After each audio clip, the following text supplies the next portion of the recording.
अपना घर। बढ़ते ही मानव आबादी में इस दौर में अपना घर होना गौरव की बात होती है। कई बार घर बनाने की चाहत एक नशा बन जाती है, जिसके चपेट में आकर ज़्यादातर मनुष्य अपना जीवन बर्बाद कर लेते हैं। तो क्या अपना घर बनाना वाकई में एक सम्मान की बात है, या किसी की सोची समझी साजिश? इसे समझने के लिए आइए चलते हैं इस खूबसूरत सी कहानी की ओर, जिसका नाम है अपना घर। विनय शहर में एक किराए के मकान पर रहता है। अपनी पत्नी और 2 बच्चों के साथ रहता था। वह एक निजी कंपनी में लिपिक के तौर पर कार्य करता था। कई साल नौकरी करने के बाद विनय ने थोड़े बहुत पैसे जोड़े थे, जिससे वो अपना घर खरीदना चाहता था। विनय एक दिन अपनी पत्नी और बच्चों के साथ एक मकान देखने जाता है। उसे मकान बहुत अच्छा लगता है, लेकिन मकान की कीमत सुनते ही वह मना कर देता है। दरअसल मकान की कीमत उसकी हैसियत से दुगनी थी, लेकिन फिर भी उसकी पत्नी ने उसकी हिम्मत बढ़ाते हुए उसे यह मकान लेने को कहा। विनय अपनी पत्नी और बच्चों की खुशी के लिए बैंक ऋण ले करके घर खरीद लेता है। घर खरीदते ही विनय की हैसियत उसके परिवार और समाज में बढ़ जाती है, और धीरे धीरे विनय को अपने घर पे घमंड होने लगता है, और वह अहंकार अकड़कर चलना सीख गया था। लेकिन कुछ ही महीनों के अंदर विनय की खुशी गम में बदलने लगी। ब्याज पर लिए हुए ऋण की वजह से विनय की आधी वेतन कट जाती थी।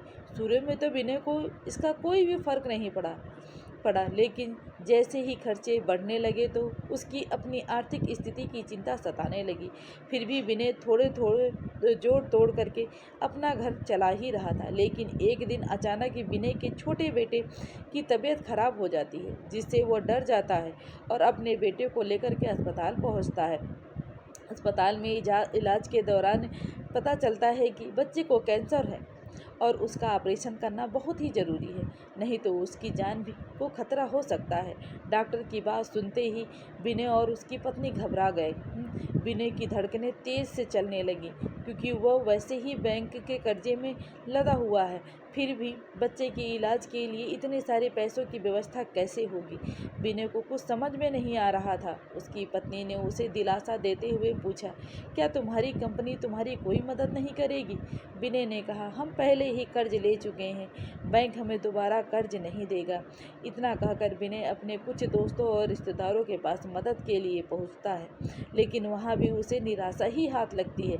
विनय बुरी तरह से टूट चुका था। उसे समझ में नहीं आ रहा था कि वह क्या करे कि सारी मुसीबतों से उसका पीछा छूट जाए। रास्ते में चलते हुए अचानक उसे प्यास लगती है। तभी उसकी नज़र एक विदेशी परिवार पर पड़ती है, जिसमें पति पत्नी और उनका एक बेटा साइकिल से यात्रा कर रहे थे। वह उन्हें हाथ दे करके रोकने को कहता है।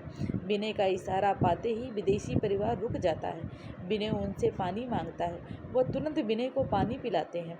विदेशी परिवार लंबे समय से कई देशों की यात्रा कर रहे थे, इसलिए उन्हें कई भाषाओं का अच्छा ज्ञान हो चुका था।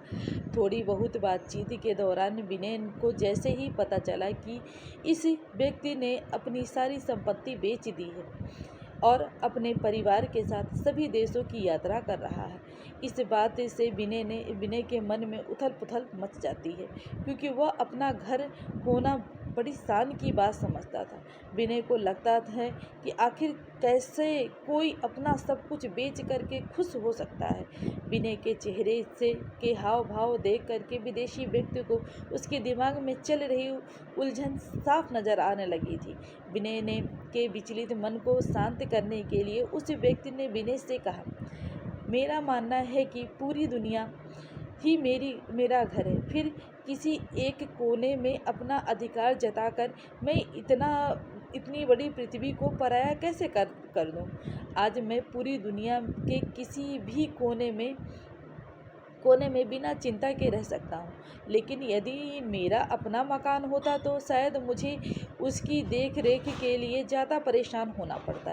तभी विनय ने उन्हें रोकते हुए कहा, तो क्या हम अपना घर ही ना बनाएं?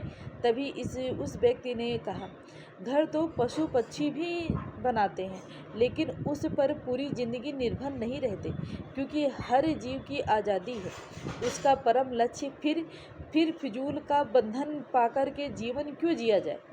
इस दुनिया का कोई भी साधन तब तक तुम्हारे लिए उचित है जब तक तुम उसका इस्तेमाल करते हो, लेकिन जब तुम उस साधन के अनुरूप इस्तेमाल होने लगो तो उसकी देख रेख करने की जिम्मेदारी स्वीकार कर लो, तो तुम्हें जीवन का महत्व कैसे पता चल पाएगा? विनय बड़े गौर से विदेशी की बातें सुन रहा था।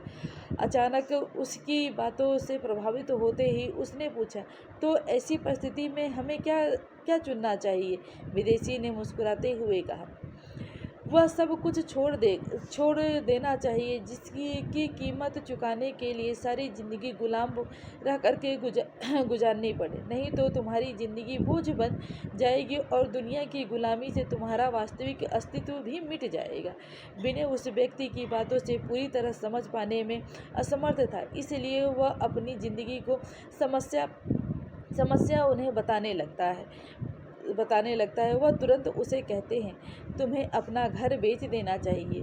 उसकी बात सुनते ही विनय नाराज हो जाता है और कहता है, मेरे घर से मेरी भावनाएं जुड़ी हुई हैं। मेरी पत्नी और बच्चों का वक्त वहाँ गुजरता है, फिर वह घर में कैसे छोड़ सकता हूँ? तभी तुम्हारी मुस्कुराते हुए कहा, जैसे एक दिन तुम इस दुनिया को छोड़ करके चले जाओगे। इस बात से विनय का मुंह बंद हो जाता है। विदेशी व्यक्ति अपनी बात आगे रखते हुए कहते हैं, तुम्हें समझाना होगा कि दुनिया की अर्थव्यवस्था चलाने के लिए सामाजिक सोच को बदलना बहुत ज़रूरी होता है, और इसी योजना के तहत बैंक जैसी भी बड़ी बड़ी समस्याओं के द्वारा मीडिया के माध्यम से हमारे दिमाग में यह भावना डाल दी गई है कि अपना घर होना सम्मान की बात है, और हमें मानसिक तौर पर इसी बात को सत्य मान रखा है, जिससे तुम्हारी ज़िंदगी में खुशियाँ आई तो या नहीं, लेकिन बैंक के कर्जे के माध्यम से तुम्हारे अपना गुलाम जरूर बना लिया है। बस फिर क्या था? विनय को एहसास होता है कि घर ही उसके मुसीबतों का जड़ है।